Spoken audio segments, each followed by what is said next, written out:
Estimado público, bienvenidos a Cabalidades, un espacio en donde podemos hablar de lo que queramos de una manera cabal, ¿o no?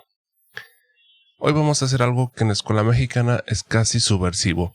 Vamos a hablar de la independencia de México, pero no de la versión oficial, no de la que te enseñaron con banderas, canciones y héroes impolutos. Vamos a hablar de la versión real. Y te advierto desde ahora, algunos personajes que siempre han sido héroes en este video van a quedar en una luz muy distinta, y en los próximos que vamos a hacer. Son varios videos acerca de la independencia y este es el primero. No lo digo para escandalizar, lo digo porque eso es exactamente lo que dicen las fuentes históricas cuando las lees sin filtro político, patriótico, conservador o libertario o de extrema izquierda, de extrema derecha, etc. ¿Sabías que el famoso grito de independencia no fue el 15 de septiembre? ¿Sabías que Miguel Hidalgo en el grito de Dolores no gritó ¡Viva México? ¿Sabías que los primeros impulsores de la independencia no eran los más pobres, sino eran todo lo contrario? La independencia de México no fue una revolución popular. Fue, en muchos sentidos, el negocio del siglo para que una clase privilegiada que supo aprovechar el momento exacto fuera beneficiada. Quédate,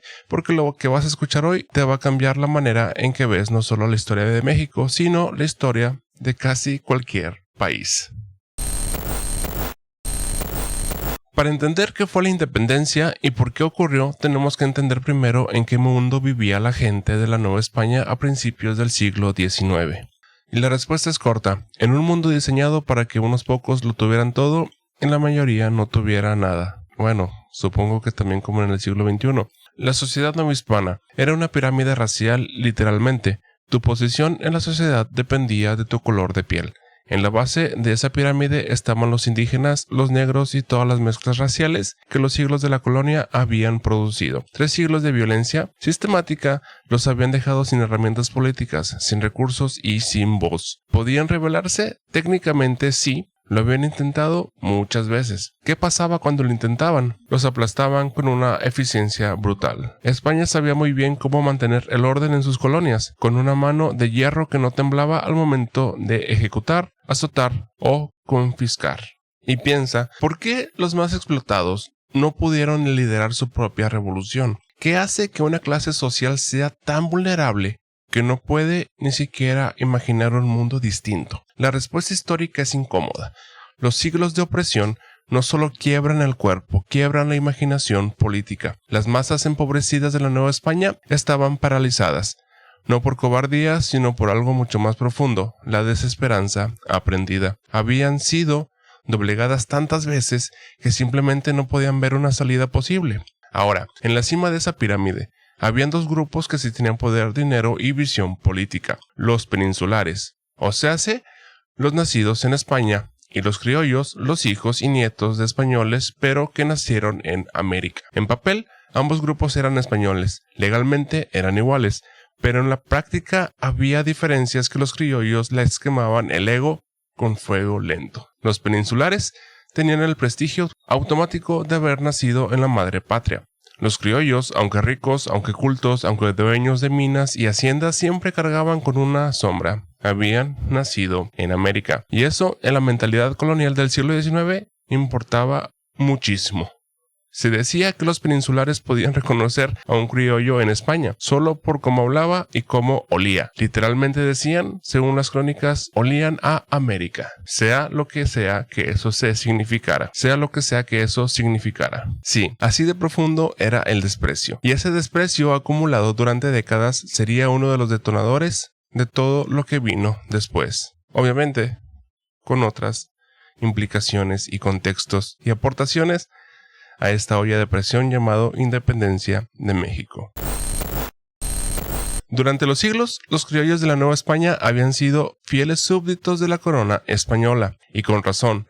España los había tratado bien. Les dio tierras, les dio indios, los protegió de piratas, reprimió las rebeliones indígenas en su nombre, les abrió las puertas de la iglesia, del ejército y de la burocracia. Era un trato bastante generoso, la verdad, pero todo eso cambió. En el siglo XVIII, con la llegada de la dinastía borbónica al trono español y su obsesión por modernizar el imperio, llegaron también las reformas borbónicas.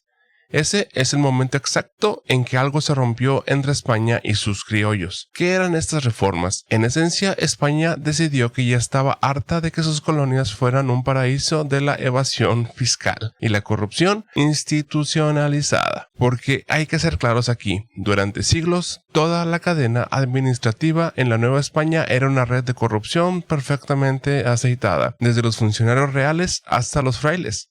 Todos encontraban la manera de que el dinero que debía llegar a Madrid se quedara en sus bolsillos. La corona dijo, se acabó, y empezó a mandar funcionarios peninsulares, bien pagados y en teoría incorruptibles, para centrar la administración. En 1786, la Nueva España fue dividida en 12 intendencias.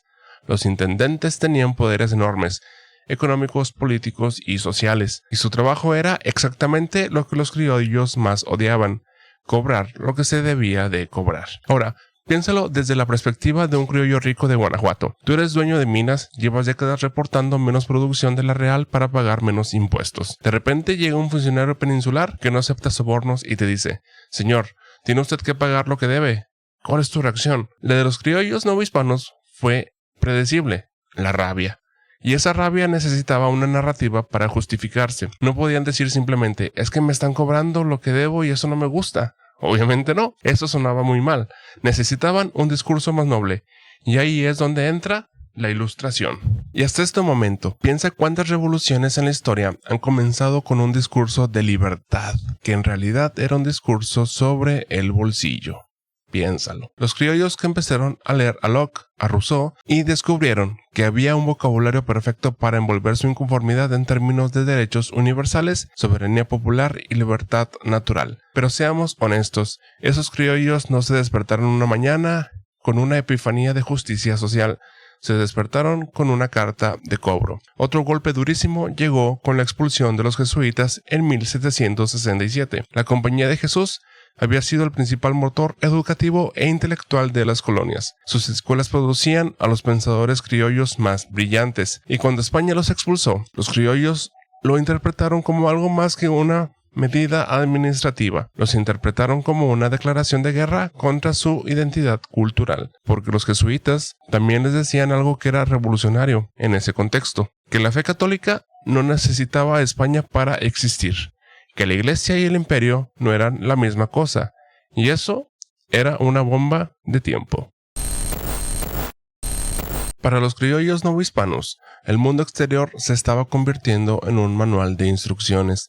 En 1776, las colonias inglesas de Norteamérica declararon su independencia de la corona británica, y lo hicieron con un argumento que resonó en toda América: que si una metrópoli lesiona los intereses de sus colonos, esos colonos tienen derecho a separarse. ¿Y qué había detonado esa independencia estadounidense? ¿Grandes ideales filosóficos? Sí, también, pero principalmente impuestos. Gran Bretaña, desesperada por pagar sus deudas militares, empezó a cobrarle impuestos a sus colonos americanos, y en ese instante los colonos comenzaron a hablar de libertad, justicia y soberanía popular. ¿Les suena familiar? Debería. La historia se repite con asombrosa puntualidad. En 1789 llegó la Revolución Francesa, más radical, más sangrienta, más perturbadora. A los criollos novohispanos, la Revolución Francesa les generaba sentimientos encontrados. Por un lado, la soberanía popular, los derechos del ciudadano, el fin de la monarquía absoluta, todo eso era inspirador. Por otro lado, los criollos eran propietarios, y la imagen de los aristócratas perdiendo la cabeza en una guillotina no era exactamente lo que ellos querían para el futuro de México. El modelo que realmente les gustaba era el norteamericano, una independencia exitosa que no había terminado en caos, que había creado un país estable y próspero sin necesidad del metrópoli. Ese era el sueño. Ahora bien, ¿las ideas de la Ilustración fueron el motor de la independencia o simplemente la coartada intelectual de los intereses económicos muy concretos? ¿Importa la diferencia de esto? Porque hay algo fascinante aquí desde el punto de vista filosófico. Las ideas de la Ilustración eran genuinamente poderosas. La soberanía popular, los derechos naturales, la separación de poderes, todas esas ideas habían transformado el pensamiento político occidental. Pero en México, como en muchos otros lugares, esas ideas llegaron no a las masas analfabetas que más la necesitaban, sino a los criollos educados que las usaron para articular su propio descontento. El pueblo mexicano, los indios, los mestizos pobres, los que iban a poner los muertos en la guerra, no habían leído a Rousseau. Nunca supieron que en Filadelfia se había declarado la soberanía popular. Nunca se enteraron de la Revolución Francesa. Solo supieron que los criollos les dijeron qué debían hacer. Todo lo que hemos hablado hasta ahora, las reformas borbónicas, la expulsión de los jesuitas, la inspiración de Estados Unidos y Francia, todo eso era leña seca esperando una chispa para ser encendida. Y la chispa llegó desde el lugar más improbable, de la propia metrópoli. En 1807, las tropas de Napoleón Bonaparte ya tenían presencia en España gracias a un tratado militar. Y en 1808, Napoleón ejecutó uno de los movimientos políticos más audaces del siglo, destituir a toda la familia real española. Mediante una serie de engaños que parecen sacados de una novela, Napoleón convenció al rey Carlos IV y a su hijo Fernando VII, que se odiaban entre ellos y se disputaban el trono, de que abdicaran. Luego simplemente puso a su propio hermano, José Bonaparte, como rey de España. ¿Pueden imaginarse el impacto de esa noticia en la Nueva España? El imperio más poderoso del mundo hispanoparlante, al que había dominado las Américas durante 3 siglos, de repente no tenía un rey legítimo, tenía un francés en el trono. Las autoridades virreinales no sabían qué hacer. ¿A quién debían lealtad ahora? ¿A Fernando VII, que seguía siendo el rey legítimo pero estaba preso? ¿A José Bonaparte, que era técnicamente el rey de España pero era un intruso francés? Era un vacío de poder histórico y los criollos novohispanos lo vieron de inmediato. Este era el momento. El ayuntamiento de la Ciudad de México, controlado por los criollos, empezó a maniobrar. Su argumento era aparentemente razonable.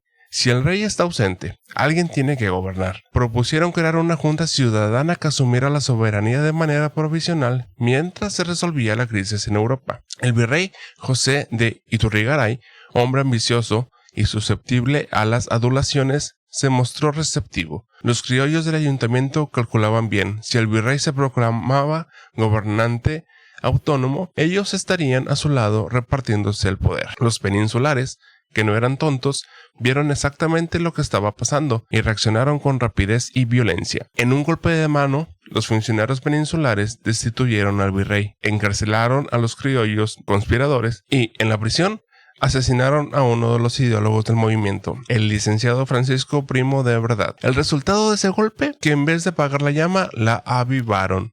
Las noticias de lo ocurrido en la Ciudad de México llegaron a toda Nueva España y en toda ciudad donde había criollos inconformes. La reacción fue la misma: indignación, radicalización y urgencia de actuar antes de que fuera demasiado tarde.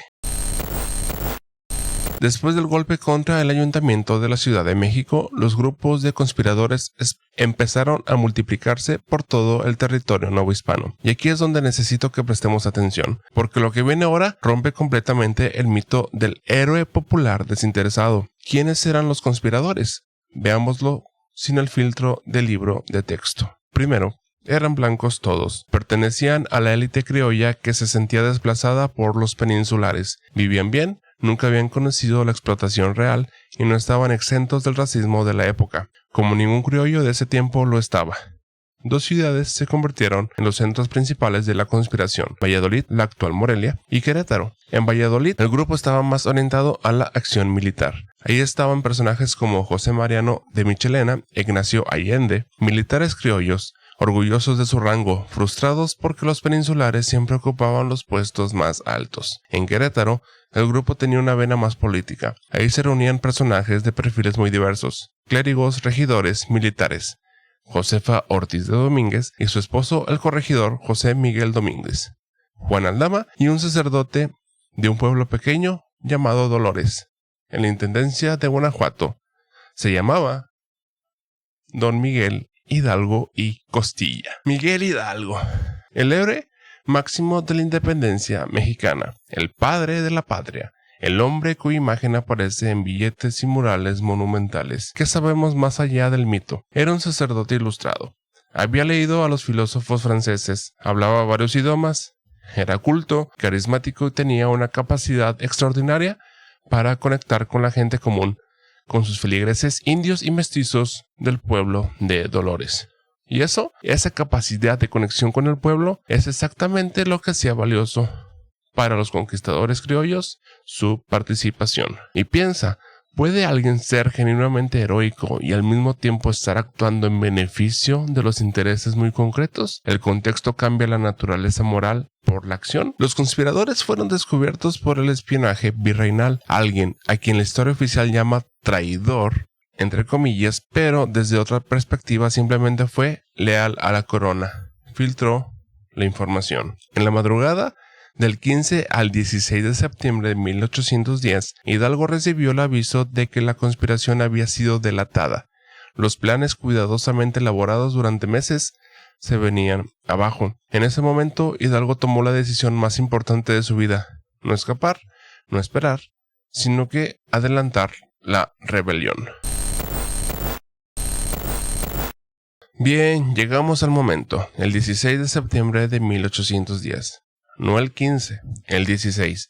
Esta es la primera de las verdades que tal vez son un poco incómodas de esta historia. El grito de Dolores de Independencia no fue el 15 de septiembre, fue en la madrugada del 16, antes de que amaneciera. México celebra cada 15 de septiembre un evento que históricamente ocurrió en la madrugada del 16, pero ese detalle no es lo más importante. ¿Qué dijo exactamente Miguel Hidalgo en su arenga a los feligreses del pueblo de Dolores? Habló de la explotación que habían tolerado, del estado de postración en que vivían en la Nueva España, y concluyó con dos gritos: ¡Viva Fernando VII! ¡Muera el mal gobierno! ¿Lo vieron? Hidalgo gritó: ¡Viva Fernando VII, el rey de España! El mismo rey en cuyo nombre los peninsulares habían justificado todo el orden colonial. No gritó ¡Viva México! No gritó ¡Viva la independencia! Ni siquiera estaba claro en ese momento si el objetivo era la independencia total o simplemente la autonomía. ¿Y qué pasó antes de esos gritos? Antes de mencionar a Fernando VII, antes de criticar al mal gobierno, Hidalgo gritó algo más. Algo que muchos historiadores consideran la verdadera clave de toda la independencia.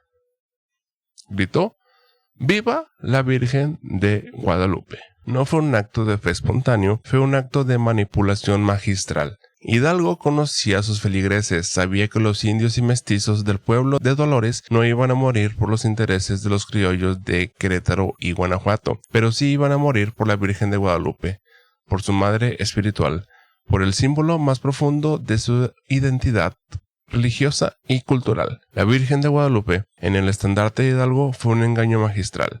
Los indios no solo luchaban contra la injusticia, luchaban por el visto bueno, según les hacían creer, de la propia Madre de Dios.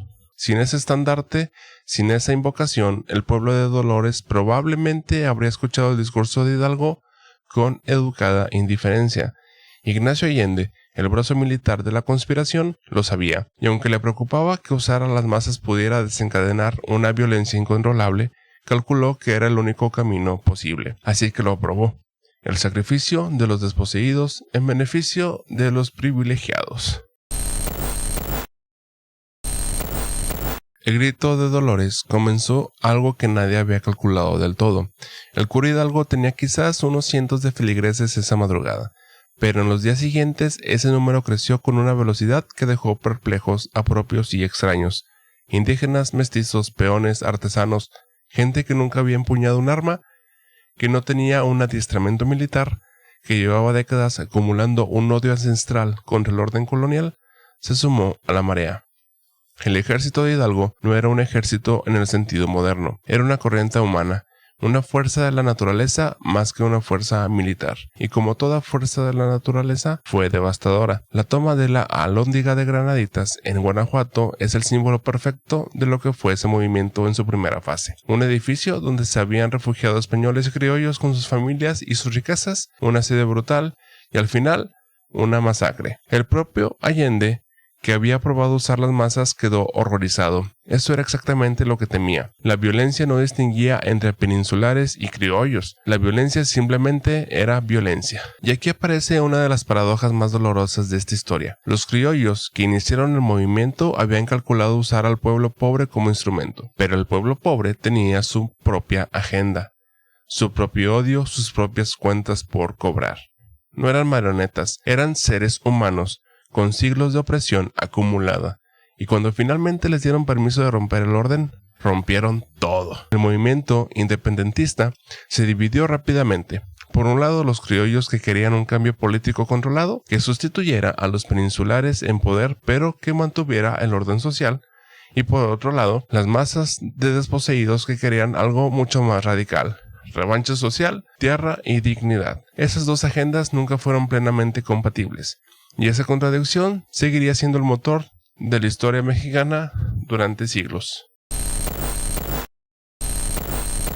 ¿Por qué importa todo esto? ¿Por qué vale la pena pasar varios minutos deconstruyendo el mito de la independencia? Y los siguientes episodios también lo vamos a hacer. Porque los mitos que contamos sobre nuestro origen determinan cómo entendemos quiénes somos.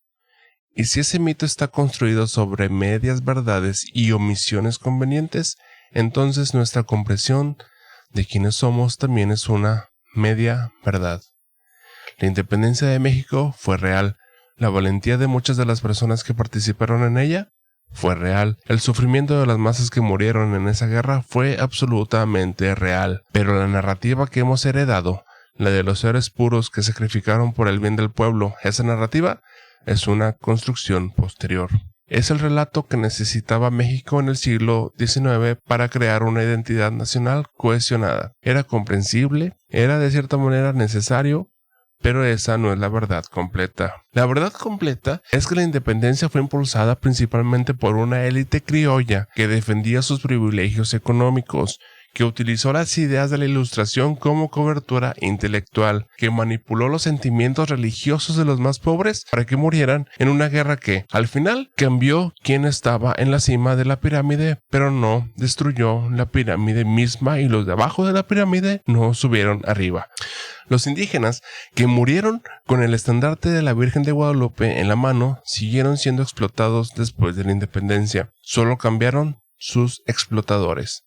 ¿Eso invalida la independencia? No, pero sí nos obliga a hacernos preguntas más profundas sobre quién se beneficia de los grandes movimientos históricos y quién pone los muertos. Y al día de hoy, piensa en la política. ¿Quiénes quieren estar en la política gobernando y para qué quieren gobernar? ¿Eso beneficia a la base nivel 1 de la pirámide o no? Y no estoy hablando de derecha, de izquierda, estoy hablando simplemente de realmente los intereses que tienen las personas por estar en la política. Y nos podemos poner a reflexionar si existe algún movimiento histórico en cualquier país o en cualquier época que haya sido verdaderamente desinteresado, o simplemente siempre va a ser parte de la naturaleza humana que incluso los mejores movimientos tengan motores mucho más complejos de lo que el mito oficial admite. Tal vez. Y aquí termino con algo que es importante decirles directamente. Esta historia no es una invitación al cinismo. No te estoy diciendo que todo fue fraude y que por lo tanto no hay nada que respetar. Te estoy diciendo que la historia real es más rica, tiene más carnita, más contradictoria, más humana que el cuento simplificado que nos cuentan en los libros de texto de la primaria y secundaria. Y que entender esto de manera cabal, ese adverbio que da el nombre a este canal, nos hace mejores ciudadanos.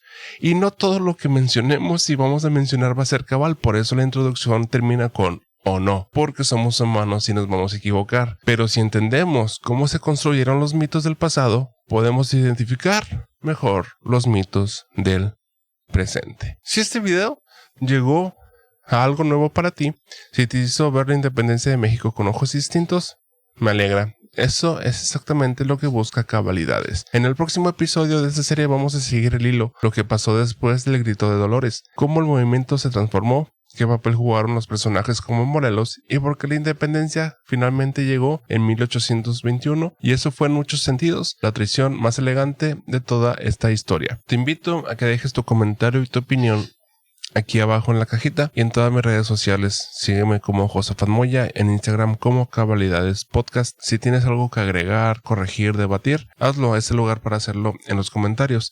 Aquí no hay narrativa sagrada, hay conversación. Piensa cabalmente.